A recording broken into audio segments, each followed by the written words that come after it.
तो प्यारे बच्चों, इस वाले क्वेश्चन को देखिएगा। क्वेश्चन नंबर 17 आपसे क्या कह रहा, आपसे एक न्यूक्लियर रिएक्शन दे दी और आपसे कह रहा है कि इसमें x किस चीज़ को रिप्रेजेंट कर रहा, भैया ये बता दो x किस चीज़ को रिप्रेजेंट कर रहा।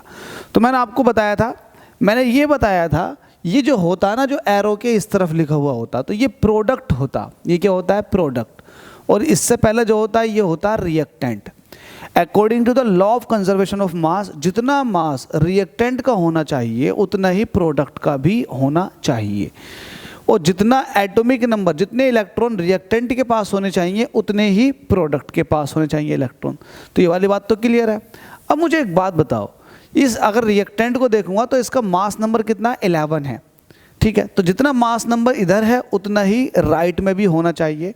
तो राइट में देखो 11 इसके पास पहुंच गया, 11 लेफ्ट में था, तो 11 तो अकेला इसने ले लिया, तो जाहिर सी बात है इसके पास भी मास नहीं होना चाहिए और इसके पास भी मास नहीं होना चाहिए, ठीक है। Is that clear? क्योंकि मास बैलेंस हो चुका है, मास नंबर 11 इधर भी आ गया और इधर भी था।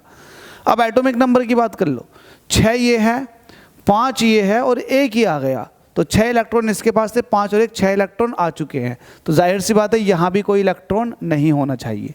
तो इसका मतलब जो भी पार्टिकल है उसके पास ना तो मास है और ना ही वो किसी तरह कोई इलेक्ट्रॉन कंज्यूम कर रहा है।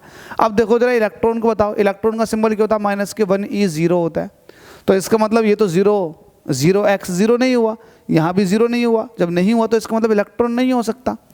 अच्छा, न्यूट्रॉन की बात करो, ये होता है 0n1, इसका मास नंबर 1 होता है। अब जाहिर सी बात है आपको मास नंबर 0 रखना, तो ये भी नहीं हो सकता।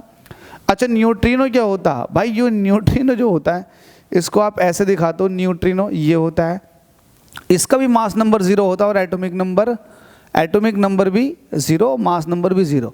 ये न्यूट्रिनो इसका सही जवाब हो जाएगा। क्यों? क्योंकि प्रोटॉन को आप इस तरह से दिखाते हो 1h1, तो देखो आपको चाहिए 0 लेकिन 1 तो प्रोटॉन भी नहीं हो सकता, तो ऑब्वियसली इसका आंसर जो हो जाएगा वो हो जाएगा न्यूट्रिनो। होप सो ये कैलकुलेशन आपको समझ में आ गई होगी।